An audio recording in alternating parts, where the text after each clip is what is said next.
All right, y'all, so I'm back. I'm in the bathroom with it because I feel like the sound in here in this corner, y'all can hear me a little better. Y'all know I'm a little monotone, but we're gonna get into this video. Welcome back to my channel, y'all. It's your boy, Maya, the CEO, Mr. Make It a Hustle, boss shit, Mr. Put Your Nigga On, put that shit on. So I'm gonna do a 3-part story time to basically my last 3 months living back home in Rochester, New York. I mean, I'm talking friendship drama, confusing boy energy, apartment nightmare transition. Like, we finna just get all up into it, okay? In this video, we're gonna talk about the friendship drama, right? So this all starts from back before I actually moved to Rochester, here in Atlanta. So my best friend from Rochester traveled down to Atlanta. This is around July 20th.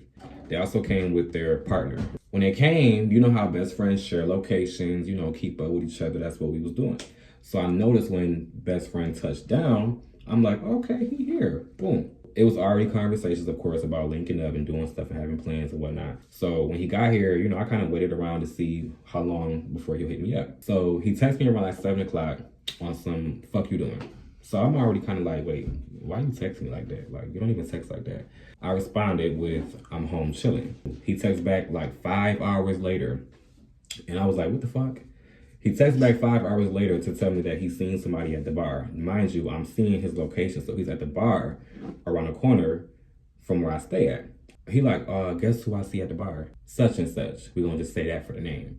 And I'm like, oh, okay. I'm screaming like, bitch, fuck that bitch. Basically, such and such is a person who we don't speak of or don't care for or whatever the case may be. Somebody from his past. Mind you, this is around like 11 p.m. Initially, he texted me around 7 p.m.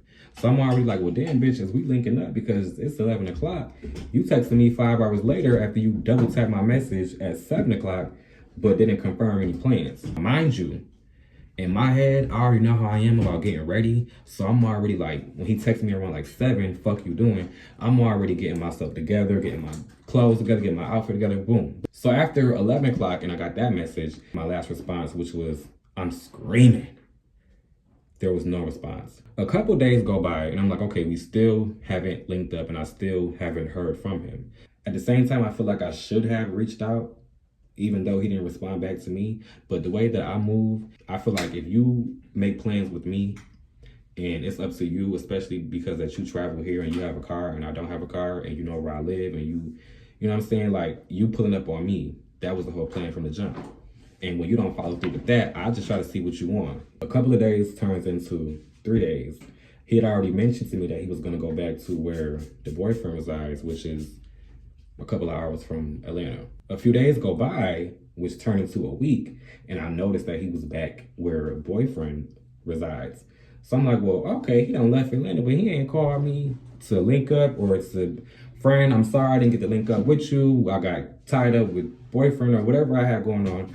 It was no communication, basically. He got back to where he was going. I noticed that and I just stayed quiet. Because this is the thing, right? The way I deal with people, if you, like I said, if you make plans with me and you don't follow through, I expect you to come back around and say, hey, my fault for not following through with X, Y, and Z. Especially when you're a close friend to me, because I would do the same to my friends. Which is why I did not reach out to him, because I wasn't the one who pulling up on you. You was pulling up on me. The week turns into 2 weeks. Now we're getting closer to the time of me getting ready to move back to Rochester. And the reason why I also didn't trip, because I knew that when I got back home to Rochester, he was going to be there. He lives there. So I'm like, okay, well, I'm going to just see you when I get home. So boom, I get to Rochester. Now, mind you, in this particular friendship demise, there was a group of 4. If you know, I'm not going to say no names, but I will change the names for the video purpose. So the friend, we're going to start with me, obviously, Maya. We're going to say the friend who was supposed to pull up on me in Atlanta, we're going to say that's Denzel, okay? The next 2 friends, we're going to call them Buster and Noah, okay? Remember those names. I get to Rochester August 9th. I make a phone call to friend Buster. Me and Buster don't really have a one-on-one close dynamic, if that makes sense. I called Buster. He didn't answer the phone. It was around like midnight, so I'm thinking maybe, you know, it's late, people are asleep. He probably asleep or whatever. Keep in mind that when I called him, I never got a phone call back, okay? Keep that in mind. Noah pulls up on me. We getting high, doing what we do. And then he asks me like, hey, like, what's going on with you and best friend or whatever? And I'm like, well, you know, I haven't heard from best friend since before I left Atlanta, and he was supposed to come pull up on me. But he failed to do that. So I haven't heard from him since then, and I don't know what's going on, but I'm pretty sure I'm going to see him pretty soon. It had only been a couple of days that I had been back home from when Noah pulled up on me to tell me that Buster and best friend had a conversation about the status between me and best friend's friendship. Buster fucked up by questioning my status between me and best friend's friendship, but not reaching out to me since I've been up there. That's weird. Once I get the information that Buster is questioning best friend about, hey, what's going on between you and Maya? So basically, best friend gets to telling Buster over the phone that he feels that I'm a judgmental friend. I judge him in his relationship, and something else that was said that I don't remember, but the highlight of that conversation was that I was a judgmental friend. So I made a post one day on Facebook and I was like, you know, sometimes being a real friend just feels like a thankless job, because it's like I always get the short end of the stick. Everybody gets to like just move how they want to move when it comes to me, and I'm like always pouring myself into other people but not getting the same in return. Once Buster refers the information to Noah that him and best friend had a conversation about me and best friend's relationship or friendship, he also gets to telling Noah that basically best friend has something to say about him as well. So that's where Noah, once he came to pull up on me and tell me what was going on, he also had already went and addressed best friend about whatever it is that he said about him. Basically in the text messages it's being said like, hey, so like what's the issue? Like what do we have going on? I don't have nothing to do with what you and Maya have going on. That's between y'all. But like I don't know what's going on. Like I don't have to be like sneak this in my friends. I don't do that. I don't do the internet shit when it comes to my friends. I don't know what's going on. Like what you want? So best friend replies and he's like, I don't know what's the problem between Maya. I don't know. But the fact that he's talking about me in group chats and we're talking about thankless jobs and being friends and like basically just highlighting what I said on my Facebook stat and using that to basically project that basically that's what his issue is. Noah is referring that information to me. I'm reading the text messages. I'm just sitting there thinking like, this has nothing to do with you personally. Whenever I make a post, and this is just for anything, if you make a post and you speaking on general shit, your friends should never think that you're coming at them directly. Or it should never be a situation where you making a post about something that you speaking of or experienced, and your friends know these things that you've experienced and speaking on, and they feel like you attacking them. The only reason why you feel like I'm attacking you is because you have a guilty conscience. So bitches is feeling all of these certain types of ways, but ain't spoke to me at all yet. Noah was trying to get him to understand was I don't have nothing to do with what y'all got going on. You need to go talk to him. I'm trying to figure out what's the issue between me and you. Best friend said something about whatever, mentioned Noah's name to Buster when they had their initial conversation. Again, where I feel like Buster fucked up at is you have nothing to do with anything that's going on between me and best friend. You should not be going to best friend, asking best friend, hey, what's going on between you and Maya? Especially when you don't respond to me when I reach out to you and call you by phone and you don't reach back out. And the next thing I know, I hear about you having a conversation about me to another friend that ain't got nothing to do with you. That to me is messy. So I was already kind of feeling like, well, what you got going on? Like what? You straddling the fence, you like giving like you picking sides, like what's going on? Still haven't heard from him. And the reason why I didn't reach out to him because I feel like I'm not finna hit you up after I already hit you up and you didn't answer the phone. Once I call you, I give you a couple of days to respond back to me. If you don't call me back or answer my phone call or return a text message, I'm not gonna blow your phone up. That's just not who I am. So me and best friend finally get on the phone. We have a conversation. It's August 20th, right? It has now been a month since we initially spoke, or since we last spoke before I left Atlanta and came to Rochester. So now this is the first time that we're speaking. Mind you, I'm already getting worried about all these different feelings that you got, but you haven't told me to my face. So now it's just like, okay, now we here. Mind you, I'm chilling with my homeboy, and next thing I know, my phone is blowing up.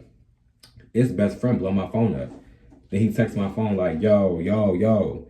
And so I'm sitting there with my homeboy. I'm like, what the hell? Why is he blowing my phone up all of a sudden, but haven't had the balls to come talk to me about all these things that he's been saying about me? And then we still ain't spoke since the last time you was in Atlanta and you didn't pull up on me and you left me hanging. I didn't answer the first time because I felt like, I don't know what you on with me, but I'm not gonna answer the phone and try to like have a argument with you, get into it with you. I wasn't on that. Plus, I was preoccupied. So later on in the night, I end up calling him back. We sat on the phone for about an hour and a half, maybe about close to 2 hours. We get to talking or whatever, and I'm basically asking him like, so where do you feel like I'm judging you at? Where do you feel like I'm a judgmental friend? He's like, oh, I never said that. I never said that verbatim. And I'm like, well, we need to reiterate the conversation that we had with Buster, because Buster is telling Noah that you said X, Y, and Z, and this is how you feel about me. I already feel like Buster is being messy by even inserting himself to ask questions about me and your friendship when it has nothing to do with him, when he hasn't returned a phone call from me or reached out to me since I've been here up in Rochester. For you, I feel like you shouldn't go to Buster to tell Buster about what me and you got going on or how you feel about me if you're not going to tell me directly. You get what I'm saying? So as we talking on the phone, I'm basically telling him the real shit. Like, I'm not your enemy, bro. I'm your friend. I don't know why you feel any way about a status or anything I say on Facebook or on social media. One thing about me, I'm never going to go on social media and attack my friends. If I say something on social media and it's a real perspective or it's a real statement or a general post or a general broad statement, whatever the case may be, I'm a very straightforward person. It's never me talking directly to my friends. If you feel a certain way about something that I say, then obviously you feel some type of guilty conscience about how you handle me as a friend, or if you can relate to whatever I'm saying on social media and it just hits you. As a friend, you should never feel like I'm coming at you if we have no active issue. If there's no issue between me and you, there's no animosity, you should never feel like I'm coming for you in a post. He felt like my statuses were basically towards him for the time that from when we wasn't speaking, that potentially maybe he felt some type of way, when he also knows that the things that I said or that I said in that post could also have been related to other friendships and other situations with friendships or whatnot. So it's just like you just felt some type of way because you felt hit. Basically, that's it. There was no real confirmation about nothing. You never asked me, you never called me, you never checked to see, check my temperature to say, friend, like, who you talking about on this post, or what you got? You never did any of that. You just went on with your first assumption. We have this conversation on the phone, and I'm telling him this. I'm telling him what it is and what it ain't. He's really not saying much of nothing, but about more so what he didn't say, or I didn't say this verbatim. I didn't tell this person that verbatim. It really wasn't much of nothing, so it was like I pretty much carried the conversation. And as I'm carrying the conversation, I still reassured my friend, my best friend, to say, hey, through all of this, I don't have no smoke with you. I'm not your enemy. I don't know why you feel like I'm coming for you, but like, we is better than that. You should never go talk to somebody else about your feelings towards me when we have a close dynamic.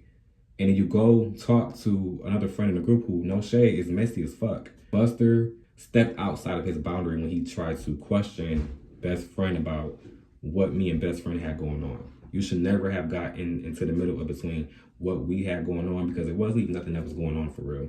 And then going forward, through all of this, I'm still not hearing from Buster. And no, I did not reach out to Buster because I feel like, why am I reaching back out to you when I already called your phone, I already texted you, I already hit you up? So basically, we ended the phone conversation with what I thought was a resolution, right? I basically told him like, hey, friend, I love you. I'm not your enemy. I don't want you to think that I'm always coming for you on a status or on social media. That's not what I'm doing. That's not what I'm on. You know, let's just end this shit like grown-ass men and move the fuck on.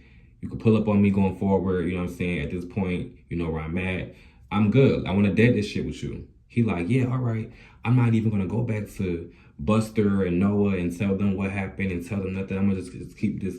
I'm going to keep this right between me and you. And that's just that. I'm like, all right, bet, cool. So we good. What I thought was going to be a resolution actually ended up not being the resolution. But I'm going to get into that on part 2 of this video. So y'all stay locked in. Thank y'all for watching this video.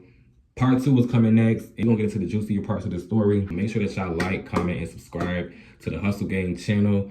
Turn on your post notifications so when I drop the next part 2 of this video, y'all will get that notification. So y'all stay locked in, and I'm gonna see y'all in the next video. Peace.